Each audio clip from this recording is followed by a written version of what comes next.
I remember getting chased through the hallways one time with these Asians. They showed up with two minivans full of guys. And it's like almost surreal. They all jumped out with machetes, and I just remember getting chased through the whole school with these guys with machetes. And one of the other guys thought I was friends and ended up getting hit. And they took him right here. They took the whole top half of his ear basically right off, and he's got scars all around his head from it.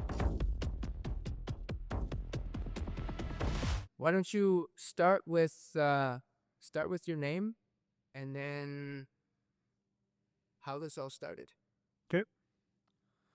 My name is Riley Peattie. I am 37 years old, and I've had quite the journey.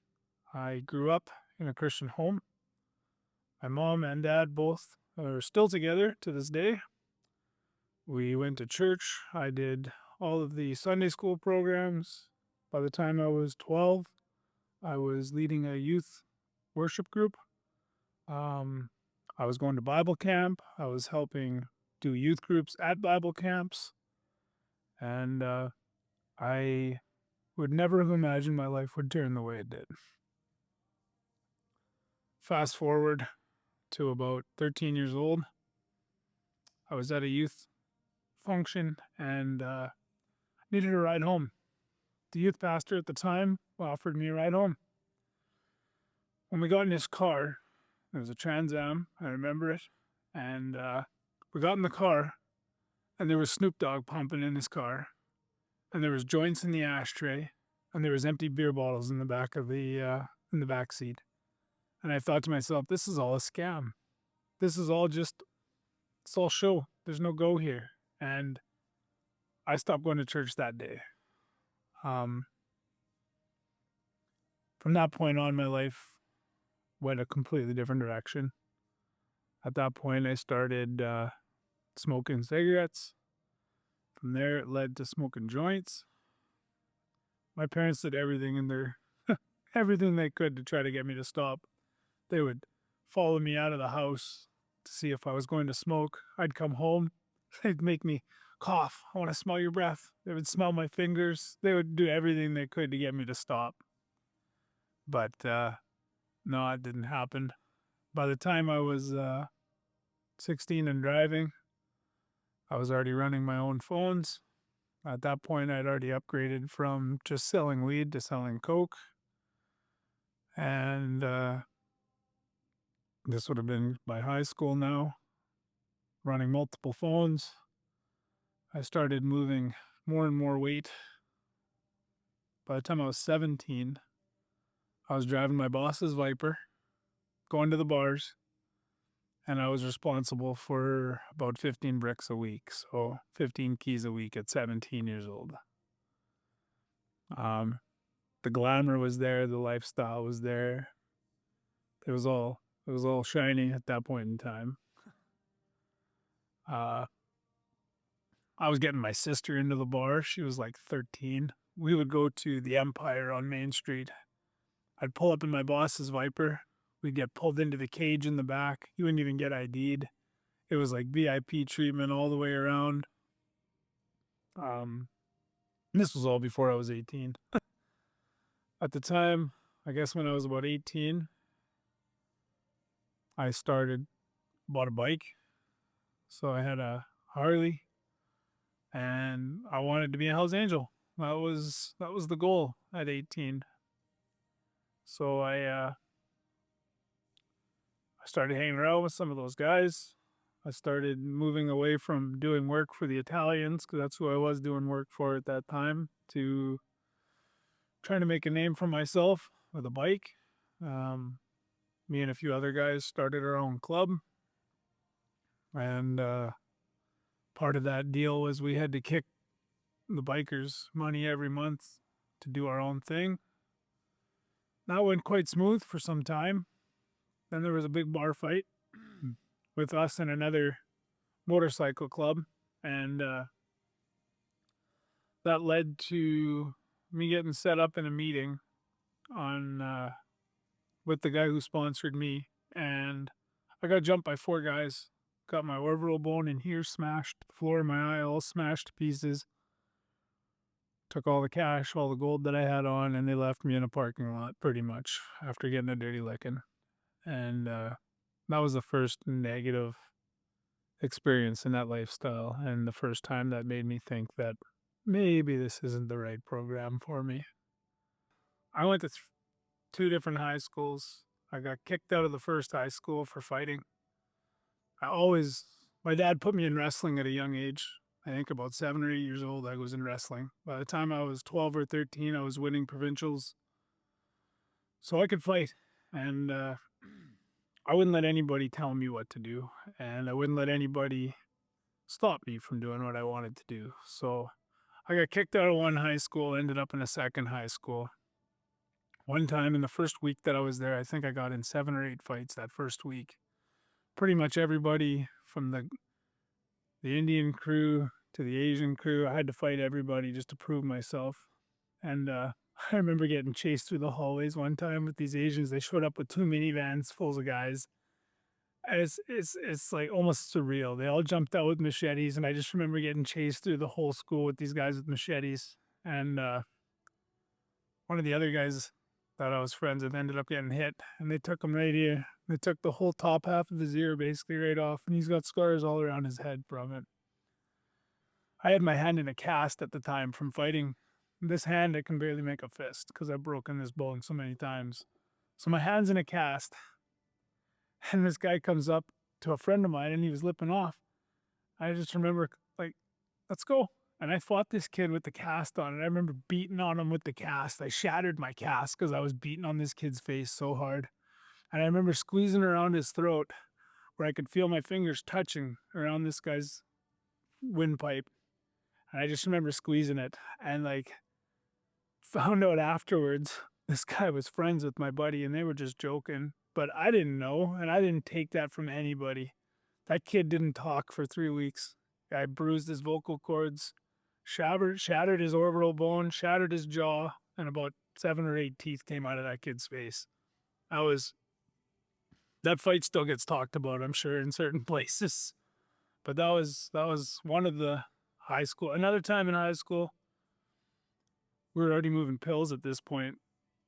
I was supposed to meet up with this guy and sell him a bunch of oxys.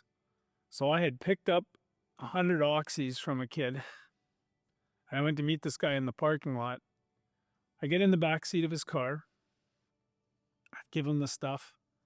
He tested it, and I guess they turned out to be fake.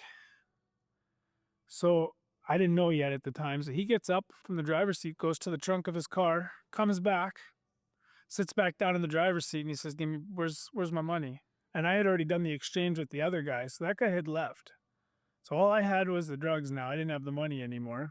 And now this guy says, "By the way, these are fake." And he turns around with a shot-off shotgun and sticks it right in my stomach. He says, "You got 5 minutes to get my money back here." So I'm phoning my buddy now who I got these from, and I'm trying to get this back.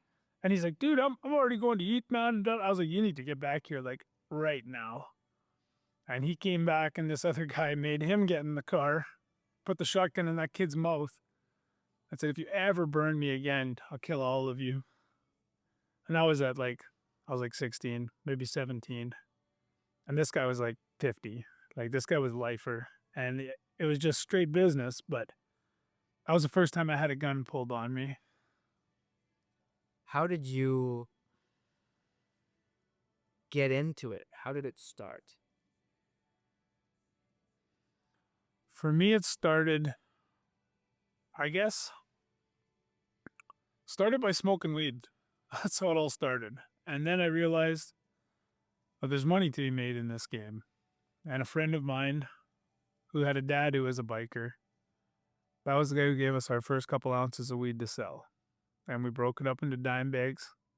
And I remember we weighed them all out at 0.8 so that we would end up with an extra couple grams. That's how you made money in that whole game. So it started with doing dime bags of weed. And then from there, it just kept growing from that.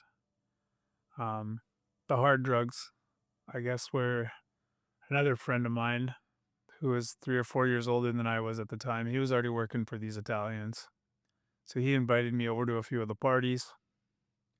And there was a problem when I went to one of the parties with one of the guys there. They thought he was a snitch. And I said, "Well, how do you guys know?" "Well, we just think." I said, "Well, why don't we find out?" And this is me, 16, 17. These guys are all in their 30s.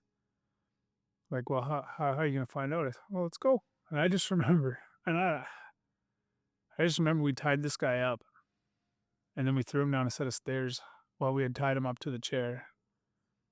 And it was actually a chair similar to one of these chairs.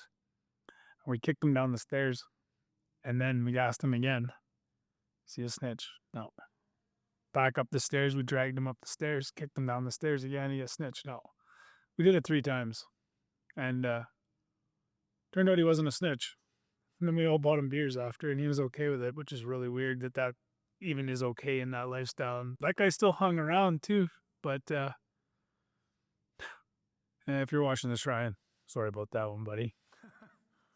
That was definitely one of the times where actually that was probably the first time I felt bad for doing something to somebody like that. Um, Especially somebody that didn't deserve it.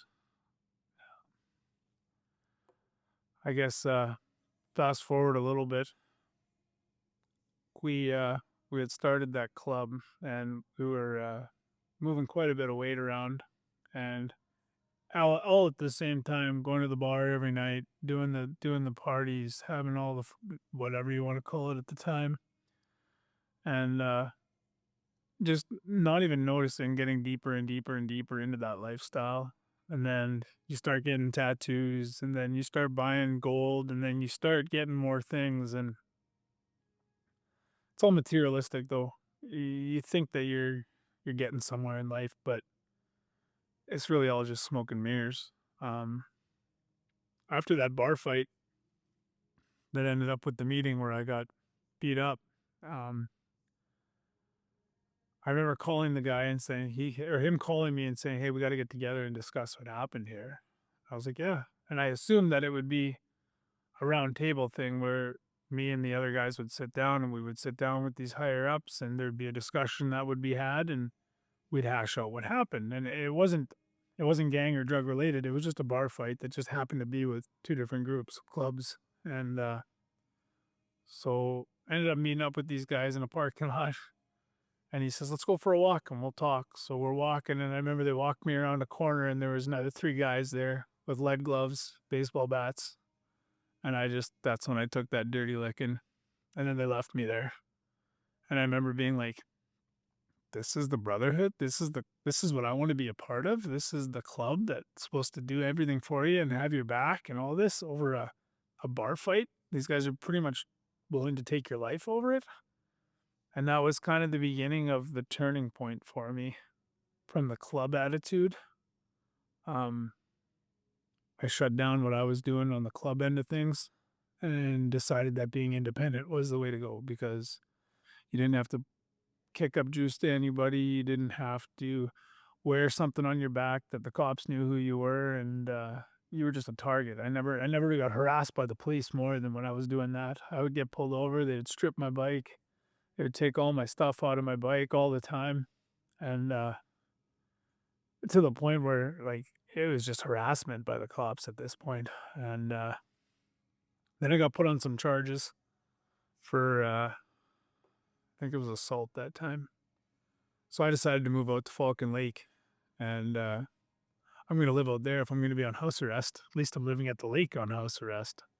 So I rented a place out there, and I still had my business running in the city, but I was at the point now where everything was done via phone. I would connect to my runners, and then if their shift was over, I would just disconnect the master phone and then forward the phone to the next shift. I had a manager, I had a loader, and none of the hands knew who was feeding them. So that was quite a good system for a while. And that was what I was doing when I was selling crack and also when I was selling heroin and pills. The manager would know me, the manager knew the loader, and the loader knew the runners, but the runners never knew who I was. The runners never knew who the manager was. They just knew the loader. And I always had the master phone. So when somebody's shift was over, the manager would just forward the phone to the next runner. And if those guys got picked up by the cops, they would just snap the phone. We would unforward the number and then forward the number to the new phone. So it was quite a system that we had going back then.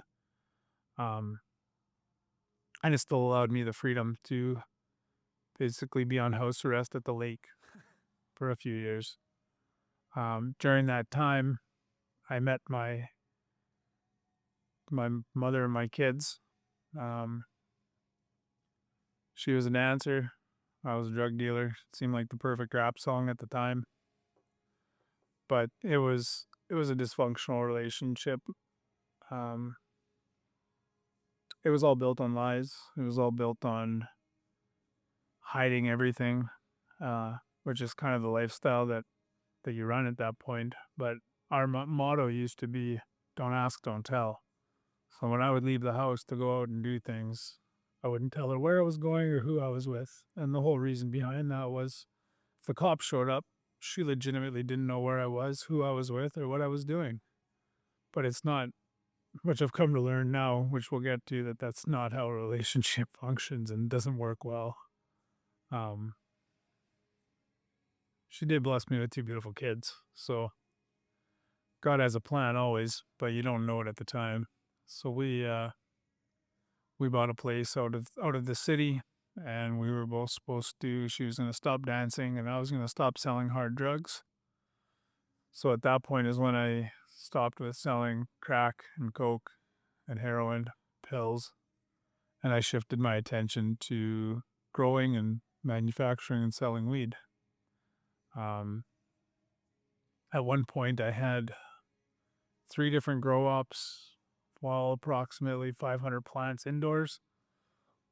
And I was doing an outdoor show of about 1,500 plants at that time.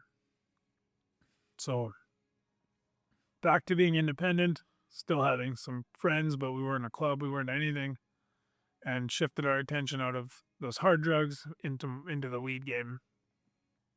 How did you build an enterprise like that and on home arrest?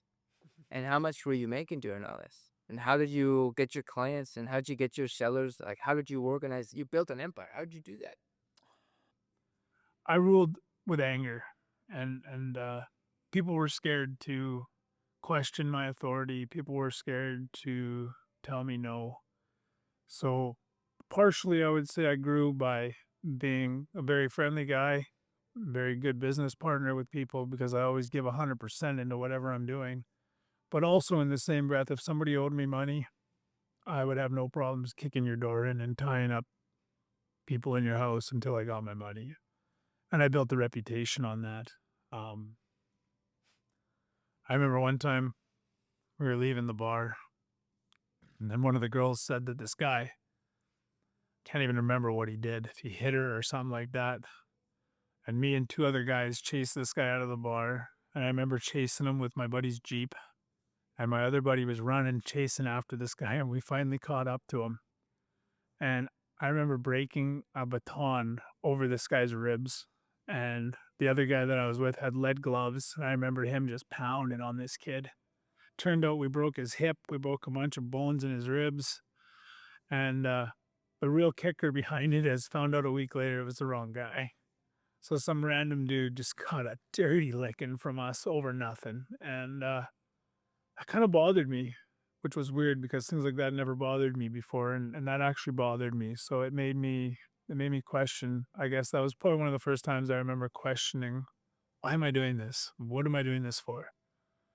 Um, Nonetheless, it didn't stop me for a few more years from getting my things together. But I was in the right place at the right time with the growing. A friend of mine owned a hydroponics store, had a connection to get us permits. So we had legal permits for 495 plants per location. And 3 of those permits at 3 different locations. At one point, we were running 90 lights. That's a lot of electricity and a lot of plants, but we were producing anywhere from, I would say, with the way we had it staggered, we were probably doing about 30 pounds a week dried product. Um, we had guys that were full time on the gardening staff that would come and just trim weed. We had guys that would just vacuum seal, pack, hang dry. Like we had quite an operation going. I actually had a guy who quit selling hogs, and we filled up his hog barn with weed at one point, which was pretty wild to see, like a pretty much like an old Mennonite hog farmer turned weed grower overnight. So there was that. But I think even more I see it now, I guess, as I get clarity in where I'm supposed to go in this is I'm meant to be a leader. I'm meant to be a leader of men, but just not those kind of men. And I'm trying to learn and understand what my gifts are and where they can shine. And I think that I'm always going to be a leader. Naturally, that's just how things gravitate for me. Did you ever notice anything spiritual in that lifestyle? Anything dark seemed out of place? Definitely, definitely. I have been to some really dark, scary places. I've been in house, and I remember one time specifically. Actually, I remember I was going to collect a debt for a guy. Somebody owed him, stole product or owed him money for product. I don't remember exactly, but I had brought the guy with me, who was a really nice guy, who these people owed him money, and he had paid me now to go collect this for him. But he wanted to come to see, so I said sure, which usually I would never allow. And I remember we kicked this guy's door in. There's 3 junkies in the house. One of them went to grab their phone right away, so I remember smashing their phone. Another one went to run right away, and I remember cracking him with a baseball bat in the arm, and I snapped his arm because it broke right here when I hit him, and his arm was flopping. And the third guy was sitting down playing video games, and the other guy that I had brought with me to help collect this debt, I remember him telling him, "Put your fingers on the table. Put your fingers on the table." And he had his hands on the table like this. And I remember my buddy cracked his hands with the bat twice over top of the table. And while this was all going on, the guy who actually hired us to go there to collect the debt walks in the house. And now one of these guys is crying on the ground with a broken arm. The other one's on the couch crying with broken fingers. And the broad's in the corner, just curled right up, screaming, crying. We've smashed all the phones. And this guy goes, I didn't think you guys would be like that. He goes to the freezer and he grabs the one guy an ice pack for his arm. And then he's going to grab it. I was like, what are you doing, man? Like, we're here to collect your money. Man, I didn't. And at this point, we'd already gone into the bedroom. We found a bunch of product. We found cash and everything. So we got this guy all this stuff. And then when we leave, I find out a week later, this guy went back there and fixed the door that we broke because he felt so bad that we would just like, it was just like, this is why I never bring somebody with me when we go to collect debts that I haven't brought with me somewhere before.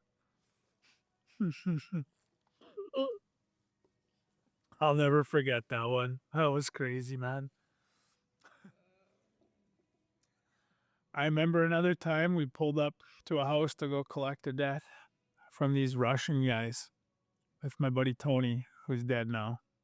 He had a 69 GTO, and his plate used to say Cool 69 on it. And we pulled up to this house to collect the debt. And I remember as I was getting out of the door, Tony yells, "Gun, gun." This guy pulled an AK out of his top window of his house. And I just remember seeing this AK coming out the window. We jumped back in his car and took off, and he shot the back of the car like 3 or 4 times. And I remember just being like, wow, that was wild. That was the first time I got shot at. And that was quite the experience. I bet you I was about 17, maybe 18 at that point. That was the guy that brought me in to deal with doing stuff with the Italians when I was 15, 16. That was a crazy one. I remember you. Yeah, I asked. You saw some dark stuff. Oh, yeah. And then you shared that it's more funny than dark. Oh, I remember going into crack houses or trap houses or just where junkies would hang out. And when I walked into those places, it was like you could feel the evil in the room. You could feel the darkness in that room. And even while all of this was going on, I know my mom never stopped praying for me. And it was like when I walked into those places, I could feel the evil in there. And it made me know that if I could feel the evil like that, I know that there's a flip side to that and there's good on the other side of that. And I swear if it wasn't for my mom always praying for me, I don't know where I would be today. My mom's an angel. But I can remember walking into a few of these houses and just my soul, it just felt dark on my soul and it was heavy and there was a guy, his name was Corey. I won't share his last name, but when this guy smiled and he looked at you, it was like as if something in the movies, somebody who's playing Satan in a movie, you know, they just have that look to them. That was this guy. And he was clean cut. He was Italian. Cufflinks, diamond cufflinks. Everything was custom made suits, tailored perfectly. This guy was in great shape, gym every day. Cokehead, but gym every day. He had the Viper. And when I went into that guy's apartment, it was like little Nicky in the movie. You know, you can just tell when the guy's evil, like how they can portray that. I could feel that in this guy's eyes. And now knowing what I know now, that guy was definitely possessed by some heavy demonic forces. And at the time, you don't think anything of it. In fact, I guess I kind of thought it was cool because this guy had a way that he could just look at you and smile, and it almost just shook you to your core. Like it was creepy. And he was probably the most. I would say that man is probably the most demonic, one of the most demonic people that I had ever met. Not that we ever had this spiritual conversation, but I could feel it in my soul. I could feel it in my heart that this guy was evil. And as opposed to a lot of these addicts, I felt bad for. I didn't feel scared of them at all, but like that guy actually scared me. And I've never had very many people in my life that would scare me like that. Tell me about your dad and how you got into this and what happened between you two and what he was like and how he helped you, how he didn't help you. So my dad's been a big part of my life, always has been. Um, he's one of those guys that would. So, for example, my first car that I bought, one of my first cars was a Trans Am Firebird. My dad said, "Don't buy that car. You're gonna get too many tickets. You're gonna break things. It's gonna cost you a pile of money." I didn't listen to him. Of course, I bought that car. Two motors, maybe two transmissions, and a pile of tickets later, got rid of that car. In fact, actually, the girl I was dating in high school, the guy who was dating her before me was mad that I started dating this girl, so he actually Molotov cocktailed my car, burnt it right on my parents' street. And he just lived down the street from me, maybe like 20 houses down. So in retaliation, I threw a Molotov cocktail through his living room window of his parents' house. And then that escalated to a point where I was driving in my new car up the back lane and he stops, comes out of the back lane and he's got a baseball bat. I used to have a crescent wrench that was probably this long. And it had a piece of leather tied on the end of it that I could put my hand through the leather so I wouldn't lose it. And I remember him stopping me, grabbing the bat and stopping me with my car. And I got out and I grabbed that crescent wrench. And I remember he swung the bat at me and I caught the bat. And I just remember the fear in that guy's eyes, man, when I caught the bat. And I cracked him in the ribs with that crescent wrench. And then he took off. And that was a pretty wild one. But I just, when you hit somebody, for me, how it used to be, if you hit somebody, it'd be like a baseball player hitting a home run. And when you crack it just right and you know it's going, or that golfer that hits that perfect swing, that's how punching somebody in the face felt for me. I loved hitting people. And that was where my dad also put me into wrestling because he knew I needed an outlet for my anger. And my dad was also an angry guy, though. His dad was abusive, alcoholic, in the Air Force. So my dad was a military kid, and all of his family, all of his brothers and sisters are pretty much born in different countries. My dad was born in Ottawa. My one aunt was born in Belgium. My other aunt was born in France. They were basically born all over the place because they were always moving from military base to military base. Then I guess when my grandma left my grandpa, they ended up in Winnipeg. And I remember him telling me how poor they were. You ate really fast because if you ate fast, you might get seconds. To this day, my dad could be in a room with 30 people. He'll be the first guy done eating every time. But one night, I remember me and my buddy Tony, we decided we were going to his parents' cabin. This was in the wintertime. We had money. We decided we wanted a couple snowmobiles to take. So we borrowed another guy's truck, and then we went driving. We found 2 snowmobiles on a trailer. We stole the snowmobiles on a trailer. And that idiot didn't tell me I'm driving. Didn't tell me that there was a hitch lock on the trailer, and all he did was hook up the safety chains, and we're pulling this trailer just on safety chains. So somebody called the cops on us. Started into a high-speed chase through the north end. Ended up getting blocked in and ramming cop cars right in front of Kildonan Park. And we had a guy in the back seat. And it was in a Bronco. And the back window was down, and he goes, "I'm going to run." I was like, "Dude, man, we're surrounded by cops. You're not getting anywhere." And I remember he jumped out, he started running, he gets attacked by the dogs. Now we've got cops with guns pointed at me and Tony, both in the front seat of the car here.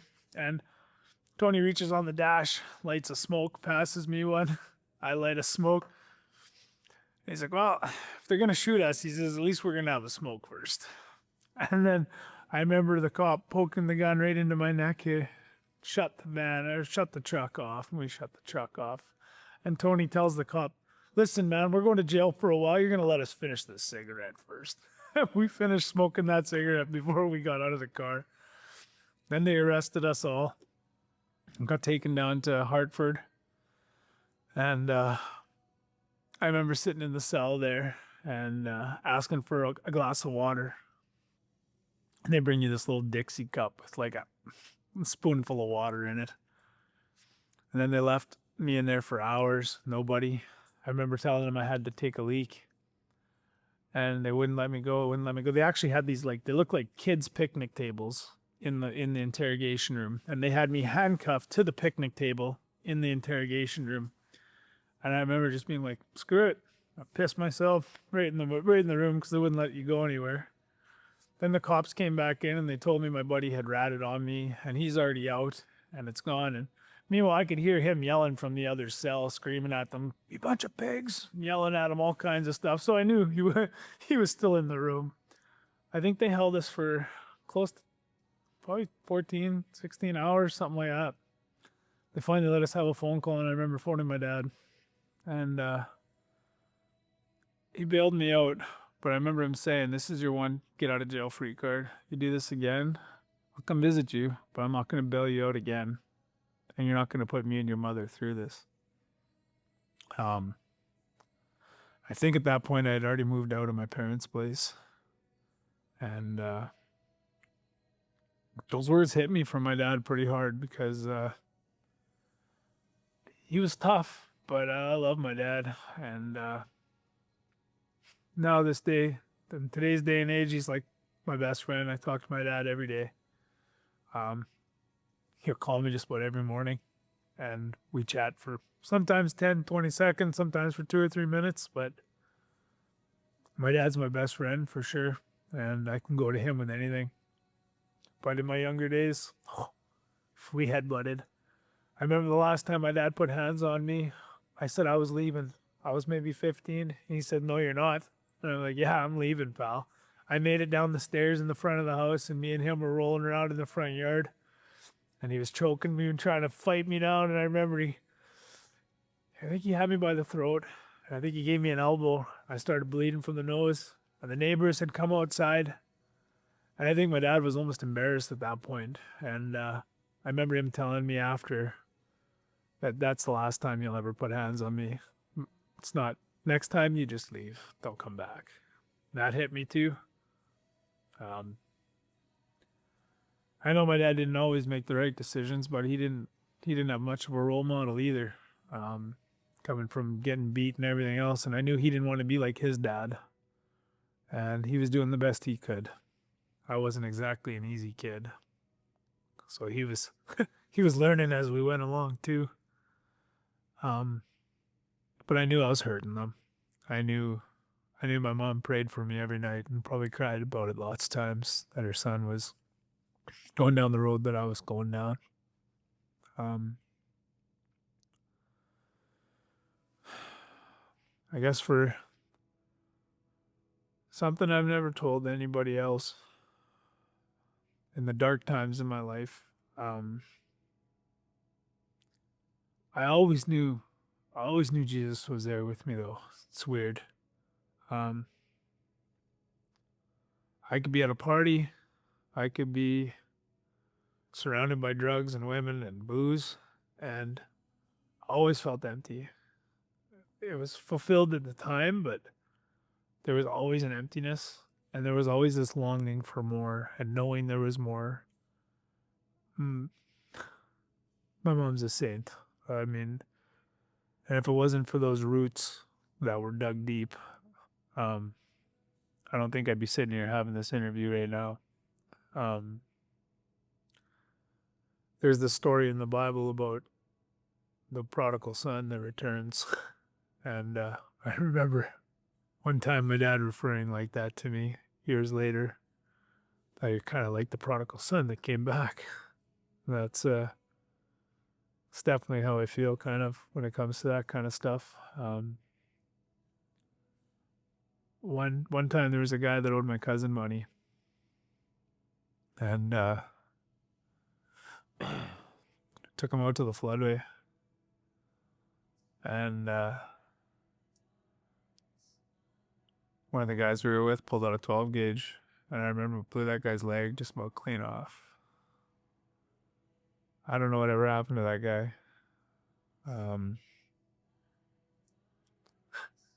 That's something I've never talked about with anybody. But hearing that guy scream, and I beat up a lot of people, but it's different. It's a different shriek. When somebody feels, I think when somebody feels like they're gonna die, it's a different noise you hear from somebody in that terror, in that panic. And one of the other guys that I was with, he was smiling about it, and I was sick to my stomach about it. But you can't show that either. But that was, and it wasn't even over a lot of money. But that was probably one of the darkest minutes for me, I think, where I realized that I knew this had to come to an end for me. This couldn't be a life that I wanted to make a career out of or a full life out of. I knew at that point, I think that was one of the end ones for me. I mean, I think I always have wanted to be respected. I've always wanted to be held as a leader, but I never wanted to be feared for those reasons. I never wanted to be a Pablo Escobar or something to that extent, but I always tried to earn and get respect through violence. And that was one of the big turning points for me, I think. I fast forward a few years. I'm going to kind of get into a little bit more the turning point and some things. My ex-wife at the time, so I was guiding, hunting and fishing while I was growing dope. The guiding was basically a way to show the cash flow, or at least some of the cash flow. Another reason for that was when I was, I guess, 19, I was in a car accident with a guy. I went off a 70-foot cliff by Falcon Lake. I went through the windshield. The truck landed on me about 70 feet down. Broke almost all the ribs on the right side. I broke my L3, L4, and L5 vertebrae. Broke my hip and pelvic bone, fractured it. I got scars on the back of my head going through the windshield. I woke up in Kenora Hospital, couldn't feel my legs. And I thought, okay, this is it. I'm paralyzed now. It's all gonna go down. And I didn't. The hospital asked me if there was anybody that I wanted them to call. I remember being so scared to tell my parents that I was drinking and driving and being in that I didn't want. I didn't want them to know, so I didn't. I told them, no, don't tell anybody. It's fine. Well, so 3 days later, my parents found out that I was in basically ICU in Kenora with a broken back. Um, that was another big beginning of the end kind of turning point for me in that whole thing. But it didn't stop me because things still definitely got a lot worse before they got better. But that was pretty wild. And in the statement there, when the cops showed up in the ambulance and everything, my buddy had actually pulled me out from under the truck and left me on the side of the road. And he ran to a cabin to go try to get help, get a phone call, something. The cops and the ambulance drove right past me. I was walking down the highway with my shirt wrapped around my head, broken back, but I was in shock. And the cops stopped and asked if I was involved in the accident over there. And I remember telling them, we just hit the ditch. I said, we'll pull it out in the morning. It's all good. And then I collapsed on the highway. Stars helicopter, I believe, took me to Kenora. That started a long rehab process for me. I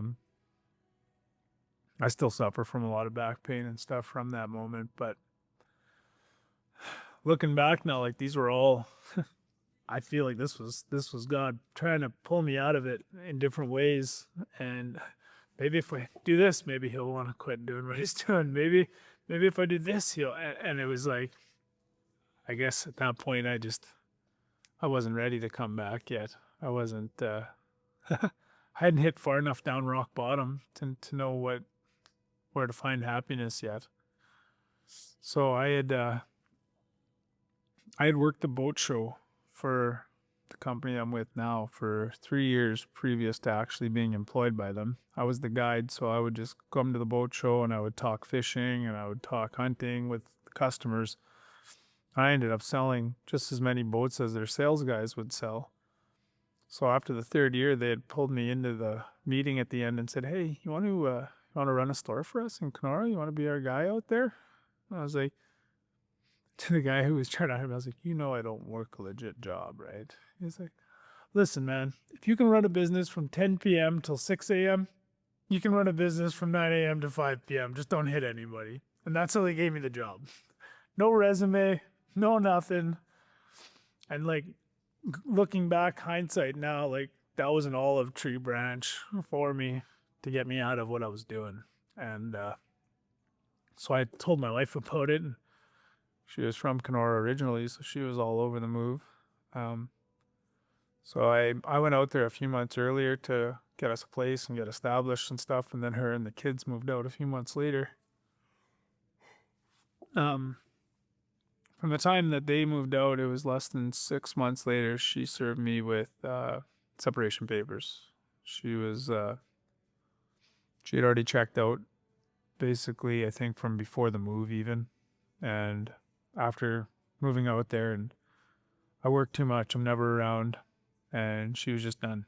So we got separated after me being in Kenora for less than a year. She went and got another place, and we did that for another year in Kenora, and then she decided she wanted to move back to Manitoba with the kids. So I moved back to Manitoba. I took about a year off from ends and went back to doing some renovations and doing some other stuff. Throughout that time, I was still dabbling in the weed a little bit, but I'm talking a few pounds here and there. No more growing, no more any of that stuff. I just had good connections to still get a few deals here and there to make up some side income. About a year and a half into our separation, my now wife was on my Facebook. We were Facebook friends. We had never talked. I don't even know how really we were friends. Through a mutual friend. She had made a post about she got her hunter safety and wanted somebody to take her hunting. I remember looking at all the comments, and there's all these guys commenting they would take her hunting, whatever. And I was like, I'm going to send her a private message. I'm not even going to comment on her Facebook post. So I sent her a private message and said, hey, like, if you want to go hunting, I'd be more than willing to take you hunting, but I'd like to meet you first before I'm going to give you a gun and send you out in the bush. So I went to her place, and brought coffee, and we ended up talking for hours. And I came back, I think, the next day, and the next day, and the next day. And then we went hunting together, and I just fell in love with this woman. And I think it was 2 or 3 weeks into us knowing, I told her, I said, I'm gonna marry you. We're gonna be together forever. I think you can't get rid of me. I don't think now. And we'd been together for maybe a couple of months. I'm terrible with time frames sometimes, but we ended up coming to Southland Church. She was bugging me to come to church, and we came to Southland Church, and Pastor Stefan was speaking and giving a bit of his testimony, and there might have been 1,000 people in that auditorium, but I felt like he was looking directly at me and only me while he was talking about this stuff, and that it didn't matter how bad your past or how jagged or what sins and what things you've done, you can lay it all at the cross and you can leave it there. It doesn't have to carry you and burden you anymore. And I just remember that hitting me so hard. When we left that service, I remember saying to Jolene, I got to meet that guy. I got to talk to that guy. I got to pick that guy's brain. Because if the guy who can sell drugs and collect debts turned into a guy that leads 2,500 people in a giant church, there is no reason, I got no excuse why I can't get my life in order. And she reached out and emailed the church.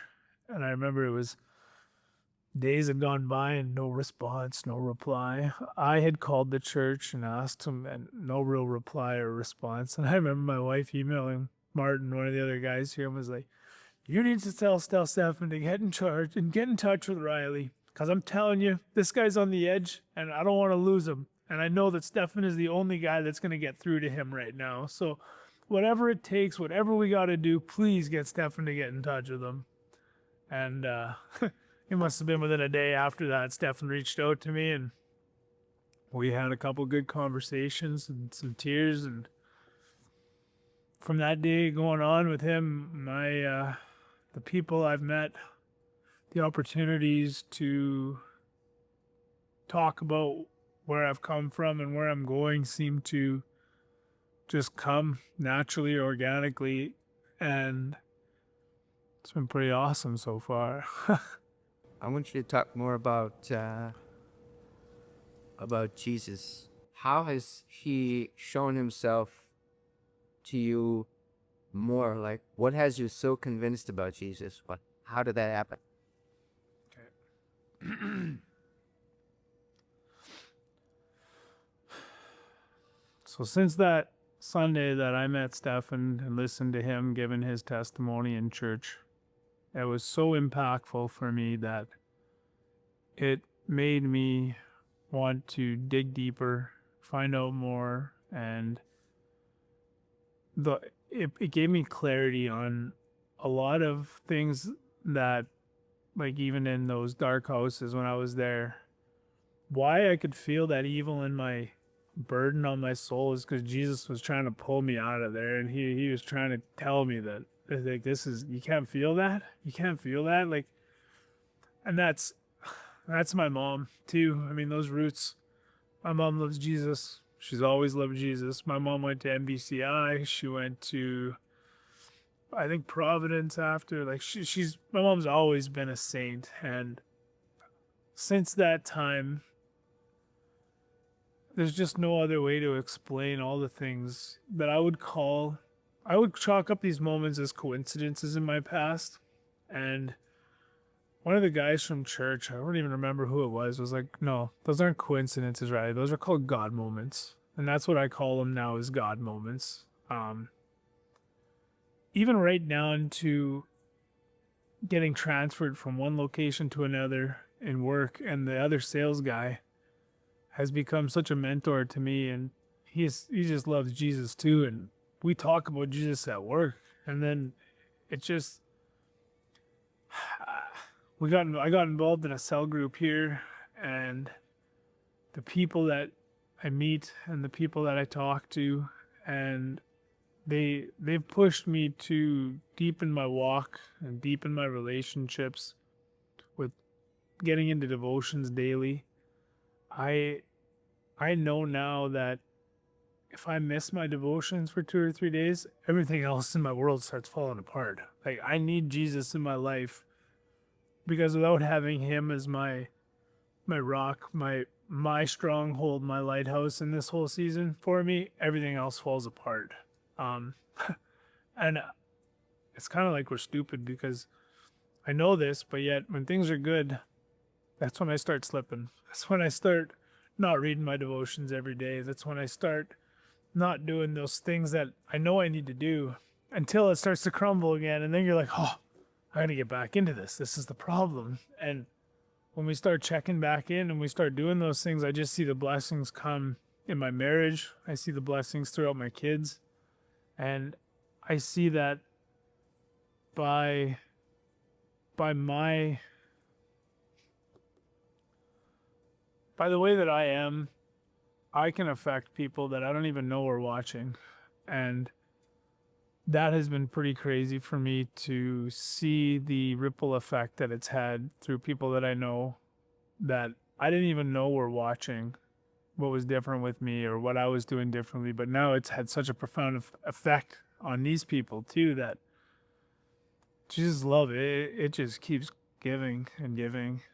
And I mean, I'm still a sinner every day. I still make mistakes. I still fall short of the glory of God every day. But knowing that I can leave that at the cross and I can give that to God and I can give it to Jesus or however you want to word that. I can leave that at the cross every day and be washed by the blood and be on a clean slate has been the biggest weight lifted off my shoulders. It has been completely a reborn version of myself that I know that I don't have to carry the past and the things that I've done with me anymore. It's so it's profound really. There's no I don't know. That's when it's crazy too because even when I was locked up there or whenever even I would get jacked up by the cops, first thing I would naturally do is pray. Even when I was doing the worst shit I should probably never be doing, and you get caught in a corner, first thing I would do is pray. So even from the time I was a teenager and in love with Jesus and doing all the right things to walking away for almost 20 years, I never once would say that I don't believe in Jesus. I never once would have probably ever rebuked his name. Even though I was doing as bad of things as I was doing, I always knew that I was still a child of God. He wasn't happy with what I was doing, just like my own dad wasn't happy with what I was doing. But neither one of them ever turned their back on me. I mean, you have free will, even though like he could stop any of it at any time, he won't. But that being said, I wouldn't be the man that I am today. I wouldn't have the scars and the wounds that I can talk about now and the change that it's brought in my life. If it wasn't for that past, if I didn't have those scars and those battle wounds, there's people that I would never be able to talk to that the everyday guys can't talk to.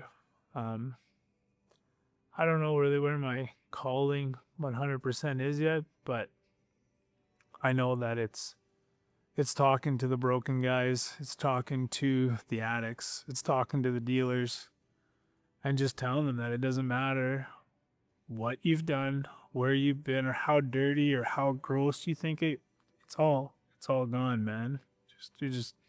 You're washed by the blood and it's gone.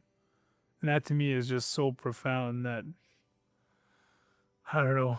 I mean, Philippians 4:13 is, he with his strength. I mean, we're not on this alone, like, and he'll never give you more than you can handle, even though in the moment it might feel like it's more than you can handle. He'll never break you Or if he does, he knows he could break you because you could have handled more. And that to me is just, it's crazy. The craziest part to me about Jesus and his love and the whole Trinity and that whole situation is, I don't care where you've been, I don't care what you've done. You could be on death row, and when they bring in that minister and he gives you the little chat before they put the needle in you or however you're meant to go, if that guy says, I take Jesus to be my Lord and Savior, and I believe that he died on the cross for me and my sins, that guy's going to be in heaven. That's crazy. I mean, look at Jesus on the cross with the two other guys. And he tells that guy, don't worry, you'll be on the shores of paradise with me. Just believe in me. And I mean, that to me is just so deep that somebody could love you no matter what you've done. And to have a love that's that deep, is we can't even as humans wrap our minds around that the guy that's been a preacher and grew up in a pastoral house, and he's going to be in the same heaven that this guy who could have killed people, could have raped women, could have done anything that you could, the dirtiest, nastiest things you could think of. They're both going to be in heaven together. That's the love. That's the price that Jesus paid for everybody's sins. It doesn't matter who you are, what color you are, where you're from. And that is something that I can't even wrap my head around. That somebody could love somebody no matter what. And I hope that I can share my story, and that there's somebody that watches this video and is going through something deep or dark and thinks that there's no coming back from it. Nah, man, there is. That's all you need to do is believe that Jesus died for you and that he washed your sins away, and you can be on the golden shores with him. Whatever you've done, doesn't matter. I'm a walking prime example of that. And I think the best is yet to come. My name is Riley Peattie, and I choose Jesus.